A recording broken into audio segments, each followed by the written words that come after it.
अस्सलाम वालेकुम, मैं हूँ Sadia Uzair. Welcome back to Sadia Uzair's kitchen. आज मैं आपके साथ एक बहुत ही इंस्टेंट और क्विक स्वीट की रेसिपी शेयर कर रही हूँ, जिसे बनाने में सिर्फ और सिर्फ 3 इंग्रेडिएंट्स इस्तेमाल होंगे और बहुत ही मज़े की स्वीट बनेगी। तो चलिए बिना टाइम वेस्ट किए जल्दी से रेसिपी का आगाज़ करेंगे। बिस्मिल्लाहिर्रहमानिर्रहीम। तो सबसे पहले यहाँ पर हम एक पैकेट लेंगे चॉकलेट कुकीज़ का, जो कि बहुत ही फेमस चॉकलेट कुकीज़ हैं और ये 150 ग्राम का एक पैकेट है। तो इन्हें अब हम डाल देंगे एक चॉपर में और अच्छे से चॉप करके इनका पाउडर बना लेंगे और इसे एक मिक्सिंग बाउल में निकाल लेंगे। अब इसमें शामिल करेंगे 1/4 कप कंडेंस्ड मिल्क। अब इन दोनों को अच्छे से मिक्स कर लेंगे।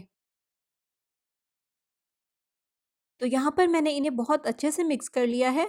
अगर ज़रूरत हो तो फिर आप इसमें 1 या 2 टेबलस्पून कंडेंस्ड मिल्क मज़ीद भी शामिल कर सकते हैं। अब बिस्किट के इस मिक्सचर से हम इस तरह से छोटी-छोटी सी बॉल्स बना लेंगे। बॉल्स बनाने के लिए अगर आप चाहें तो हाथों पर थोड़ा-सा ऑयल भी लगा सकते हैं, ताकि मिक्सचर हाथों के साथ स्टिक ना हो। तो ये देखें, इस साइज़ की हमें बॉल्स तैयार करनी है। अब सारे मिक्सचर से हम सेम इसी साइज़ की बॉल्स तैयार कर लेंगे। तो यहाँ पर मैंने बिस्किट के सारे मिक्सचर से बॉल तैयार कर ली हैं और अब एक और मिक्सचर तैयार करेंगे। इसके लिए हम एक मिक्सिंग बाउल में डालेंगे 2 कप डेसिकेटेड कोकोनट और इसी के साथ इसमें शामिल करेंगे 1 कप कंडेंस्ड मिल्क। पहले इसमें आधा कप शामिल किया था, आधा कप और ऐड करेंगे और इन दोनों को भी अच्छे से मिक्स कर लेंगे। और इस मिक्सचर में भी अगर ज़रूरत हो तो आप थोड़ा-सा कंडेंस्ड मिल्क मज़ीद भी शामिल कर सकते हैं। बस जब हाथ में मिक्सचर लें तो इसकी अच्छे से बाइंडिंग होनी चाहिए। ये देखें, मिक्सचर अच्छे से बाइंड हो रहा है।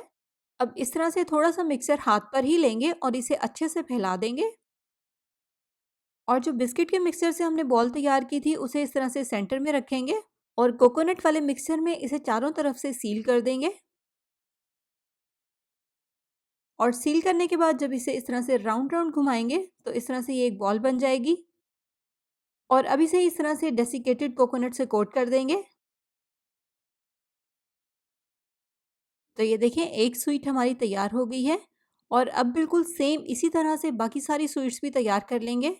पहले हाथ पर कोकोनट वाले मिक्सचर को इस तरह से फैलाएंगे और फिर कोकोनट के इस मिक्सचर में बिस्किट वाली बॉल को सील करेंगे और इस तरह से इसकी बॉल बना लेंगे और फिर इसे डेसिकेटेड कोकोनट से कोट कर देंगे। तो तैयार है हमारी बहुत ही मज़ेदार सी स्वीट। और आई होप आपको मेरी ये कम इंग्रेडिएंट्स वाली इंस्टेंट सी स्वीट की रेसिपी ज़रूर पसंद आएगी। तो वीडियो को लाइक ज़रूर कर दीजिएगा। चैनल पर नए हैं तो सब्सक्राइब करना भी बिल्कुल मत भूलिएगा। इसी के साथ साथ अपना और अपनी फैमिली का बहुत सा ख्याल रखिएगा, दुआ में याद रखिएगा। Thank you for watching. अल्लाह हाफिज़।